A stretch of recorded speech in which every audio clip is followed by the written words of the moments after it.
today is going to be a very long video, so sit down and be prepared, and I'm pretty sure this will be very helpful for most of you guys. This is going to be a video on applying to college and how to do well in high school academically, and it'll also include some of my experiences. So you don't necessarily have to be a senior in high school to benefit from this video. If you're a junior, then you'll know what to expect next year. If you're a freshman or a sophomore, I'll also give you tips on how to be prepared when you do reach senior year and what you want to do in all 4 years. Because if you're a senior, it's kind of a little late to be taking up my tips besides the applying for college section. If you're a middle schooler, I don't know, maybe you'll expect how high school is like. I know my viewers are much younger, but yeah, I really do hope that this video is helpful, and I've gotten a lot of requests to do this, so I'm finally going to sit down and do this. I have my MacBook right here, and I have a lot of notes that I will look to occasionally because there is a lot to say and I don't want to leave anything out. This is going to be a more professional video, so I'm going to try not to say and like too many times. So if I pause, that's because I'm trying not to say these words too often. Okay, so today I'm going to be talking about things like picking your colleges, GPA, SAT, ACT, community service, volunteering, extracurricular activities, and personal statement, and what classes you should take in high school. I am not a professional. I'm not saying that I know everything, and I'm not saying that everything I'm going to be giving you guys isn't accurate, but this is what worked for me. So maybe, you don't have to do it exactly the way I do it. So starting with tips. First tip, use your resources. Don't be afraid to go ask for help. If you have a college center at your school, then that's great. We had a college center, and I know I went there a million times, and it was very beneficial. You can get a lot of information there, and they're there to help you, so don't be afraid to ask them for help. If you do not have a college center, your counselor is also a very good place to go to.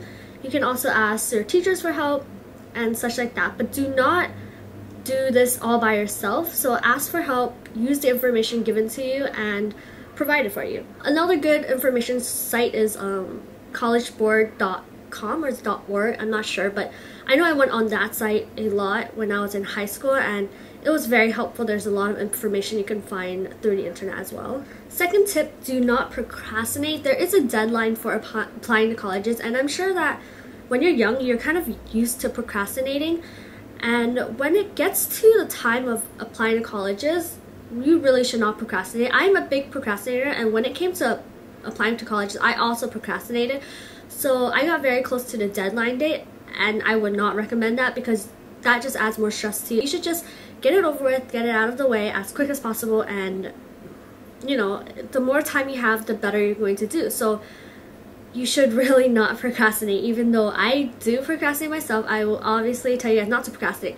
And the worst thing is, do not wait till the last day, because the site where you actually turn in your application, it crashes on the last day of the deadline day because a lot of people are on it at once. So in the end, a lot of people do not get their application in.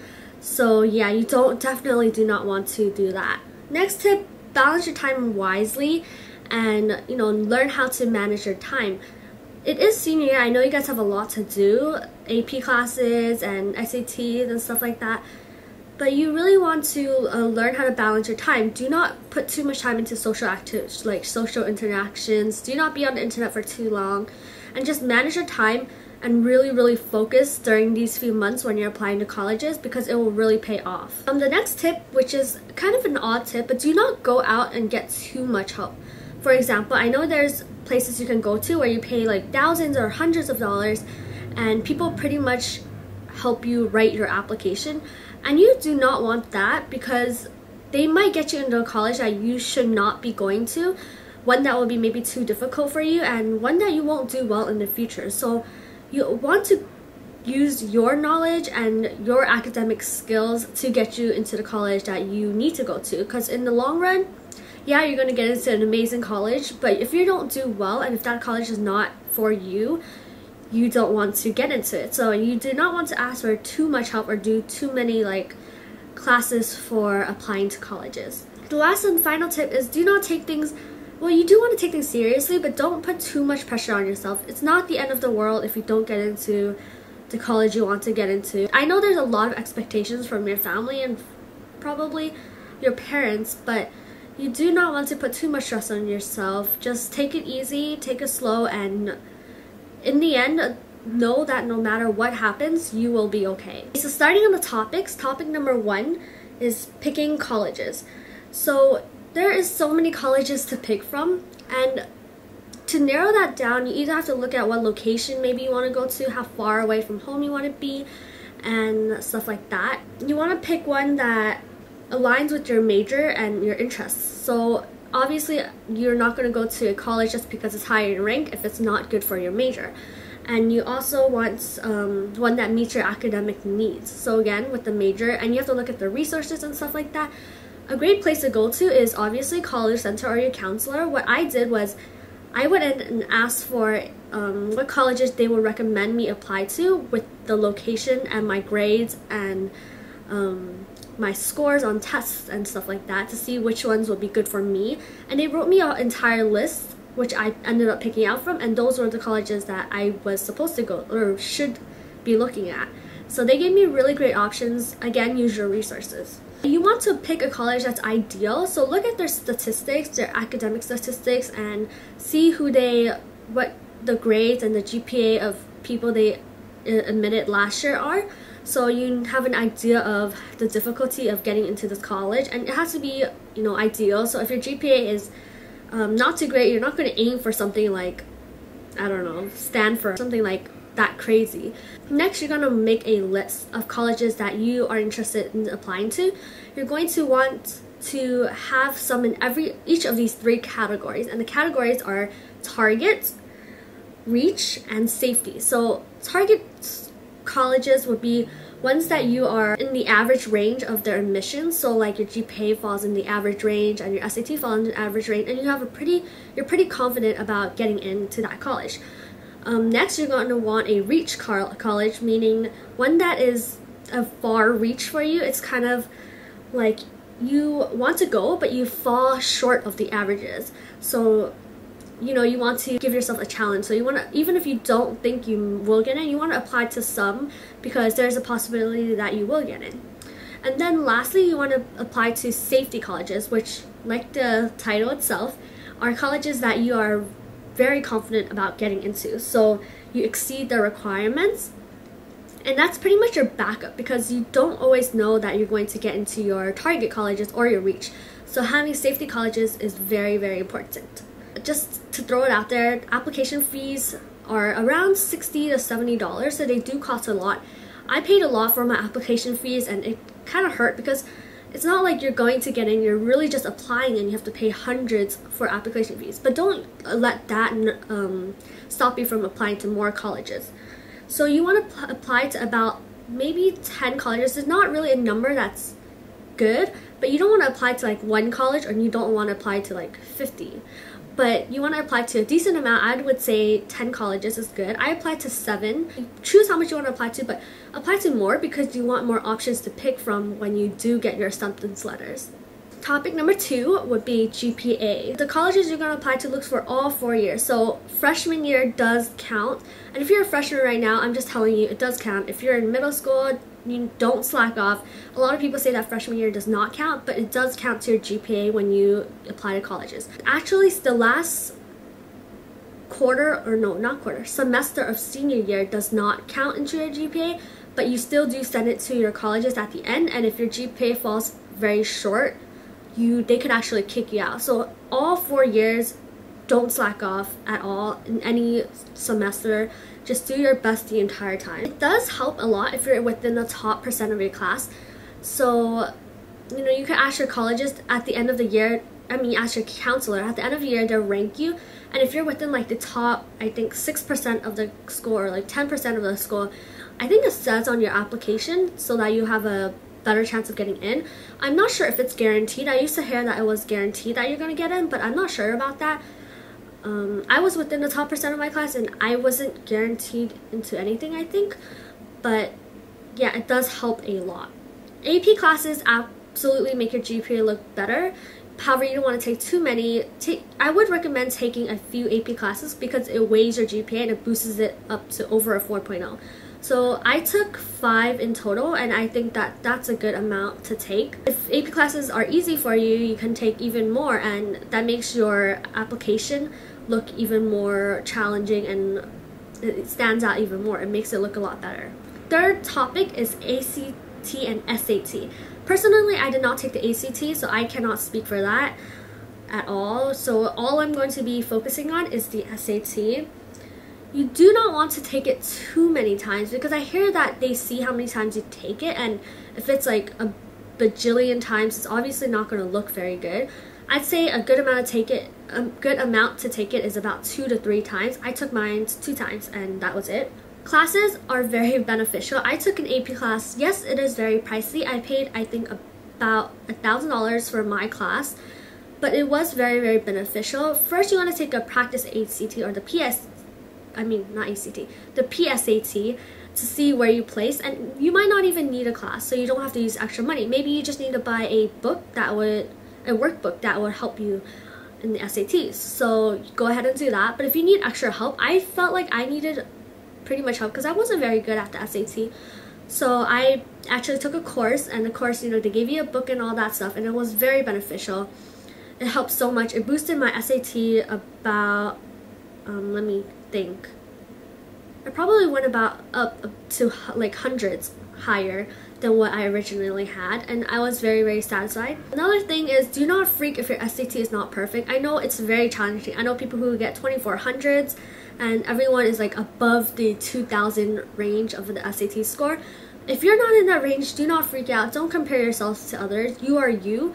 I did not do very good on the SAT, and everyone was way, way, way higher than I was. I did not compare myself to them because the SAT is not a test that tests your intelligence. It's an exam that tests your test-taking skills, if that makes sense. That's what my course taught me.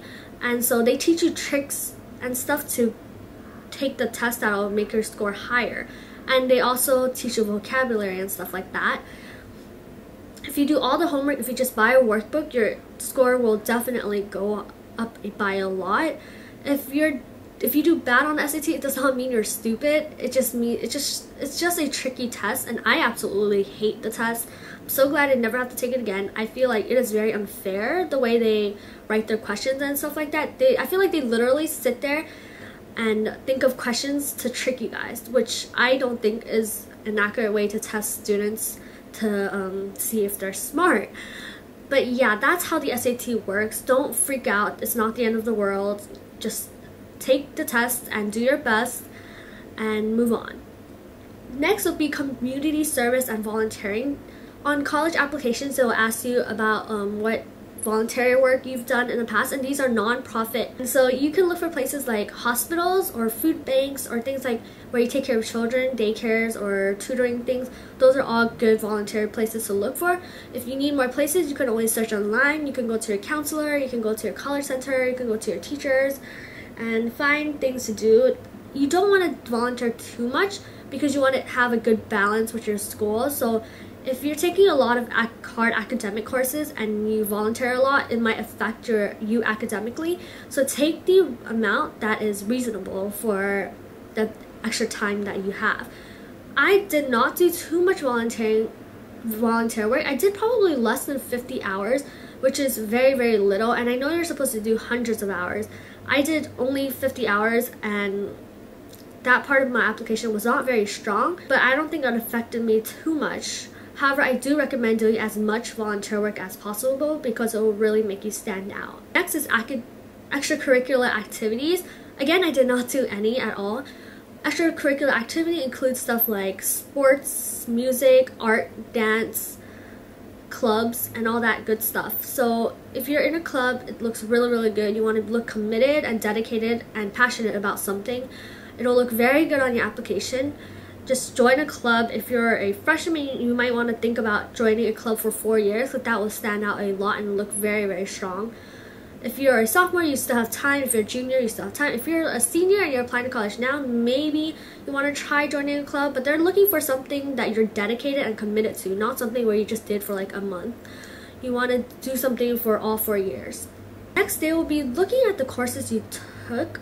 You want to take rigorous courses so your application looks very strong. They want to see that you give yourself a challenge and you didn't just ace all normal classes. You want to be taking some honors, some AP classes, and doing well in those. It's better to get a B in a AP class than to be getting an A in a normal class. So don't be afraid to give yourself a challenge. You want to show that you are up for the challenge and you're up for the hard work and the extra time and you're dedicated as a student. So you want to take as many courses as you can, but make sure that you balance it. Don't take 4 AP classes in 1 year unless you can handle it. So yeah, I generally took about 2 AP classes and like 2 honors classes and then 2 normal classes. So something that works for you, do that. But you do want to squeeze in an AP class. Don't necessarily have to be on subjects that you're very strong in. For example, I'm not very good at literature and writing, but I took honors in freshman year and sophomore year, and when it got to junior and senior year, I took AP, and what I saw was that my writing improved tremendously. It just changed drastically. My writing used to be very, very bad. Well, not very, very bad, but it was just not up to the level I wanted it to be at. But once I got to senior year AP class, I'm so confident in my writing now, and I feel like it does match with other people. So take AP classes and things you want to improve in, things that you're interested in, and things that you're good at. Lastly is the personal statement. The personal statement for us was in 2 parts, and you have to write 2, and you could divide it between 1,000 characters or words, 1,000 words. You could divide it between the 2 essays however you like it, but they recommend you do it 50-50 or 40-60, not something like 80-20, you know? So something pretty near the middle. I had mine, I think, about 600 and then 400. So yeah, that's fine. First of all, you want to pick your topic. They generally ask for things like your struggles, things you're passionate about, someone you look up to, things like that. So once you read the prompt, you want to first sit down and think about what topic you want to talk about. It doesn't necessarily have to be a sob story. I know that when people think personal statement, they think, oh, I'm going to talk about something sad, a struggle I went through that was so sad, and that's not really how you should go about it. They read so many sad stories that it'll be very nice to have a happy one that stands out. So you don't have to necessarily look for something negative to write about. You want to write about something that will make you stand out among the thousands of applications. Something you are passionate about, maybe a struggle, and something that will remember you. I had a very strong topic. It was a negative topic, it was a sad story, but I was very, very passionate about it, and I felt like it was different than everyone else's. So that's what I wrote about. I'm not going to read you guys my personal statement. I'm not going to tell you guys my personal statement or what I wrote about because it is personal to me, but pick something that you feel strongly about, that you have a lot to say.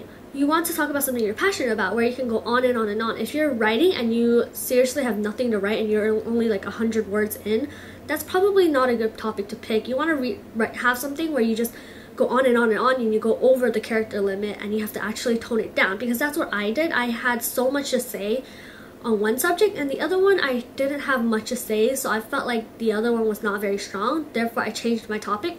Find topics that you have things to go on for a very, very long time. Like you have an endless story to tell, and it's hard to limit it to 1,000 characters because that means you're passionate about it. You want to make sure you wrote the personal statement. I know that you can pretty much have like a family friend write it, or you can have a teacher or someone write it for you, but that's not what you want to do. You're getting into college, and you want to be able to do well in it academically, and if someone else writes it for you, it won't be showing how well you can write and stuff like that. So that is, I would not recommend it. Make sure you did it yourself. You want to make it as personal as possible. So if after you write your personal statement, you don't really want to share it with everyone and let everyone read it because it's so personal to you, that means you're doing something correct. If it's something where you can literally hand out to the entire class, then obviously it's not something personal and heartfelt to you. It's not emotional. You want something where it's very, very personal and you feel strongly about. you want to revise it and obviously proofread it. I revised mine a couple of times. The first one I revised more, whereas the second one I only revised it maybe 3 times because I ran out of time since I was procrastinating. You want to first revise it yourself over and over again until you feel confident about it, and then you might want to give it to maybe a friend, a family friend, someone that's you feel you trust and you think would do good to proofread your essay, and then you want to bring it to maybe a teacher or a counselor or a college center person. I didn't show any friends my personal statement because it was very personal to me. I didn't want to show anyone. The only person that proofread mine was Viv, and then I gave it to my college center counselor, and they didn't change much about it because they want to keep it in your writing, and they just fix a little bit of grammatical errors. But besides that, they want to show what you can do and how you can write and what level of writing you're at. So again, you don't want to proofread too many times because you want it to be yours and you want it to kind of be close to the original of what you wrote. Finally, you want to feel confident about your personal statements. You want to revise and to feel good about it. There was a time where I started writing and I was almost finished and I hated it. So I deleted the entire thing and I started fresh. So write till you feel confident about it. You should have a good amount of time to write this, maybe 1 month or 2 months, and you're just writing 2 essays.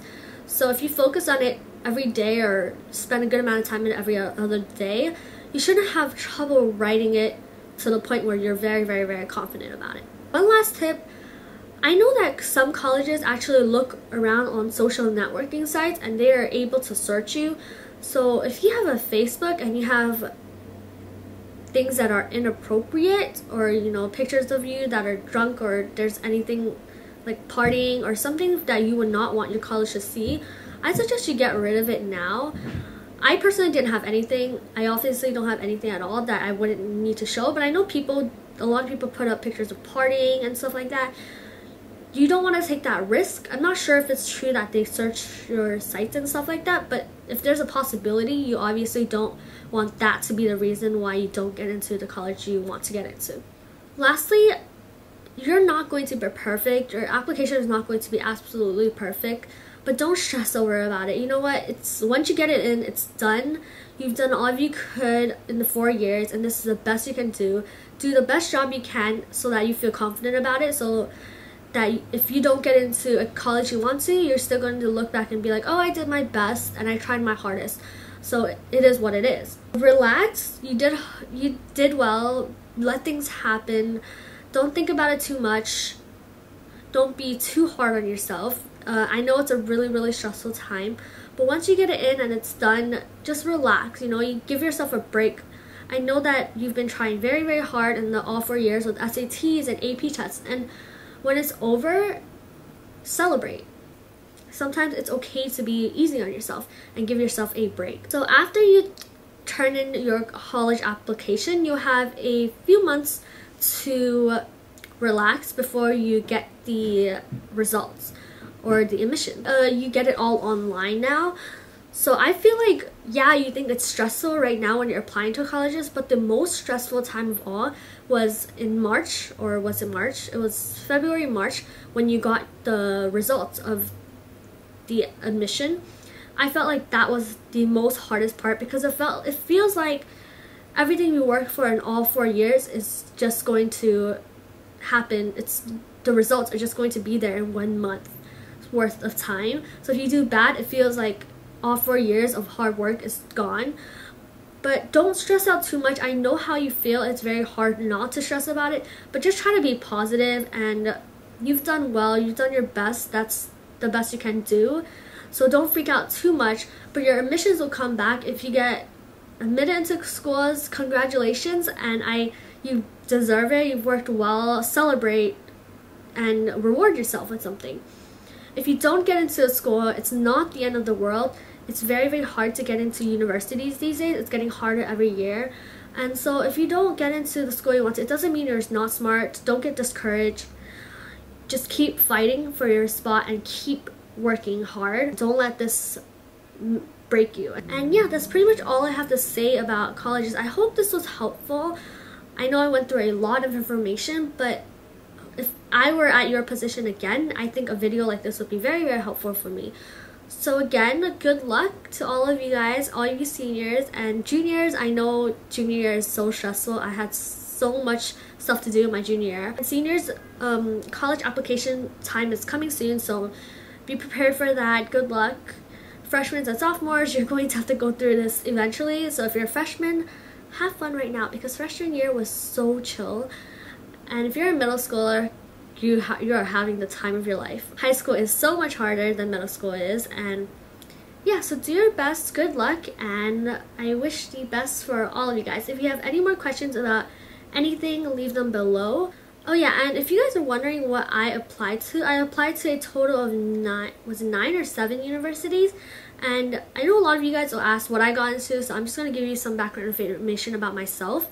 I got into UC Santa Cruz, I got into UC Santa Barbara, UC Irvine, UC Davis, and UC San Diego. I love Davis. I'm going to Davis next year, and I'm very, very happy with my choice. So I hope with all the tips I'm giving you guys could get into your dream school and get into a very good school as well. So yeah, hope you guys enjoyed this video. I hope this was helpful, and I'll see you guys next time. Bye.